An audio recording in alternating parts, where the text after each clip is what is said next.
need to go to our terminal, and then we need to use the command az login to log into our subscription. You will get a sign in prompt, so I'm doing it on my other screen.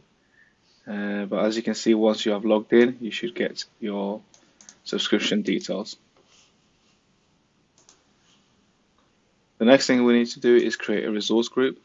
So we are going to use the az group create command. We're going to put that is West Europe. I'm just going to put this down as resource group 3. Okay. Now once we have done that, we need to then create our storage account. And we need to I'm going to define West Europe as my location. So as you can see here, we've got AZ storage account create. We've got the resource group, and I need to change the resource group name to 3. You got the name, so we need to provide a name for our storage account, and it has to be unique. So I'm just going to put blob SA03. So, yeah. And the SKU at the end is going to have a standard local redundant storage.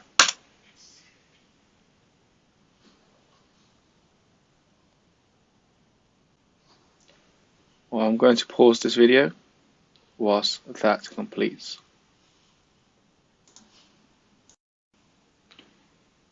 That has now completed, and we will now go to our Azure portal, and we will go to our resource group, and there we can see our blob SA03. Okay, we need to get the connection string for our next task. So if we go into security and networking, select access key, we can then show our keys, copy the connection string, and once I've done that, I'm just going to put that into a notepad and save it. So we're going to use this notepad.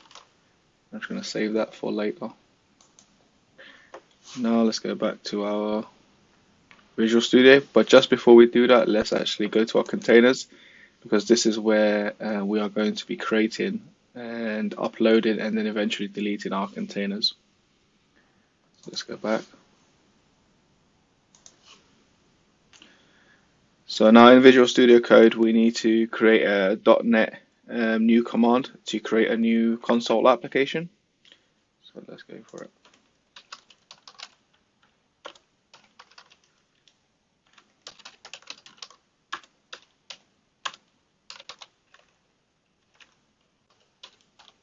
Just give it a name. Okay, so this file already exists, so I'm just going to put blob1. Okay, so that's been created. Now we're going to go to that directory.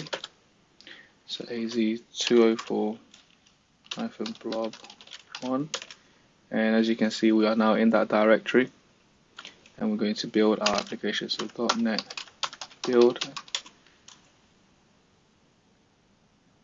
and as you can see, we've got no error messages or no warning messages, so our build is successful. And what we're going to do now is we're going to go inside the az204-blob1 folder, and we're going to create a new folder called data, and this is where the data files will be stored for the blob and created. So there we go, make directory. So we've made our folder, and before we start configuring our code, we need to also add a package for the Azure blobs. So we need to add the azure.storage.blobs package. So we're going to go .NET.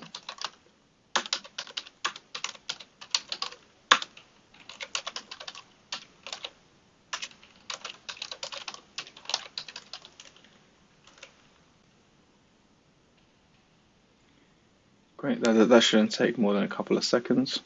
Perfect. Alright, so now we need to view our codes. So I'm just going to type code dot space dot, and this will load up the file.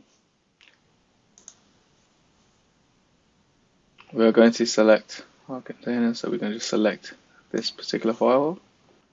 And now we are going to actually make changes to our program.cs file. So as you can see right here, we've got this particular file. And what we're going to do is we're going to copy the entire coding provided to us in our skill pipe material. So there we go. So you've got directives, you've got your namespace, your class, your main, etc. Okay. So the next thing we need to do is when you go ahead and input your code in, make sure you put it under this particular comment. So example code start below here.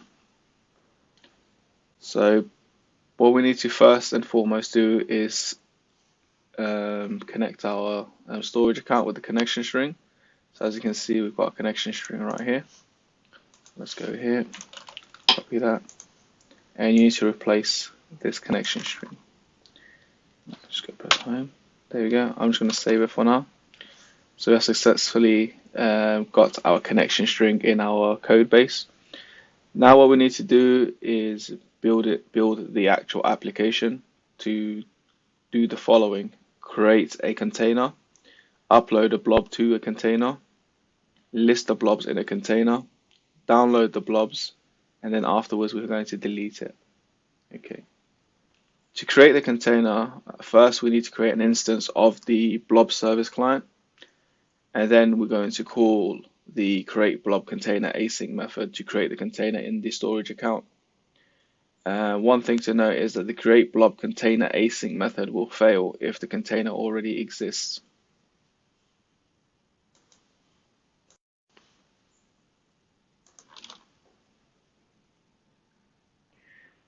So as you can see right here, I'm just going to give it one more space. We've got create a unique name for your container, so we've got wt blob. We've then got create the container and return a container client object. So we've got our blob service client right here, and we've got our create blob container async. Let's just save that.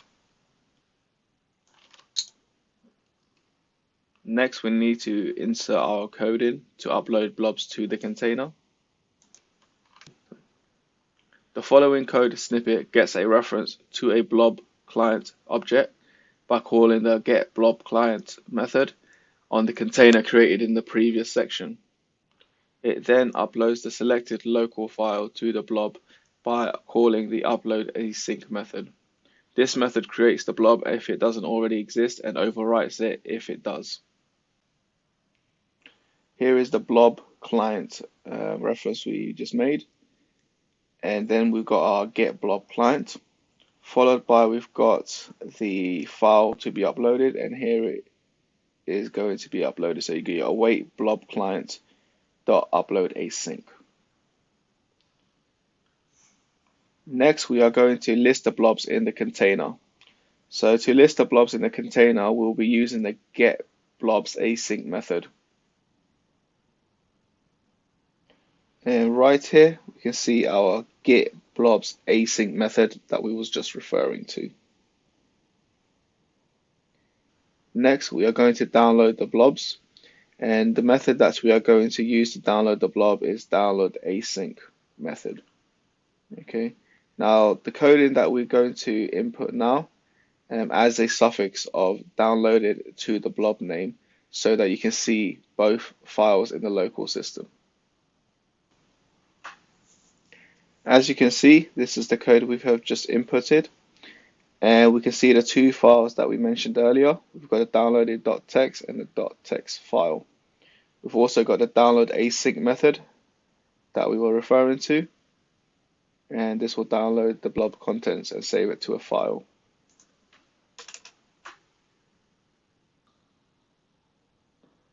The last part of this demo is to ensure that we delete the container. So we're going to delete the entire container once we have gone through the process of creating it, and we will be using the delete async method to do so.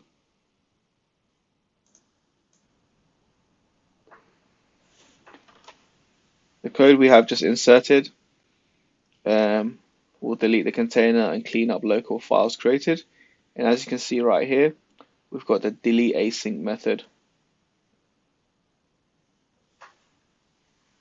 And we have finally completed our coding, so we are going to save our document. And once we have done that, we need to run the code. So let's go to our terminal, new terminal, and we need to do .NET build.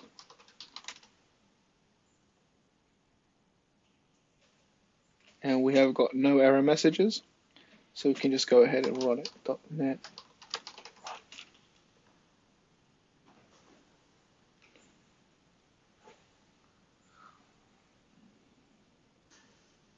We have run the first command, and as you can see, we have created a container. And now we're going to verify this in the portal. So let's go back to the portal. And as you can see, we have got our blob that we just created. If for whatever reason it is empty in your containers, just click refresh and it should appear. Now let's go back. It says next the file will be created and uploaded to the container. So let's enter that. And as you can see, we've uploaded to the blob storage. So this is our file that has been created. So the file was uploaded. We'll verify by listing the blobs next. As you can see now, you've got your .txt file here. So you can also verify by looking inside the container in the portal. So let's just go ahead and do that. Container. And as you can see, here is the file that we just created. And we will go back now to our... We have now downloaded our blob. And what we're going to do is locate the file to verify that it was downloaded. So we're going to go to this particular location that we created it. So let me just check on my computer.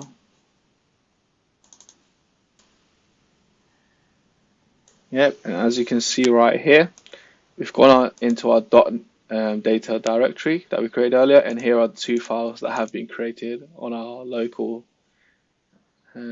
system. So let me just move across.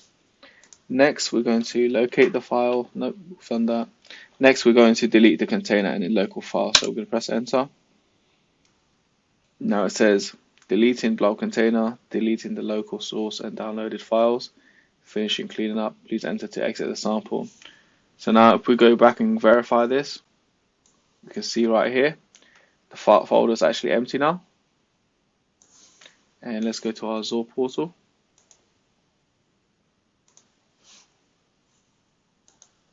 And as you can see, once we click refresh, it has been deleted.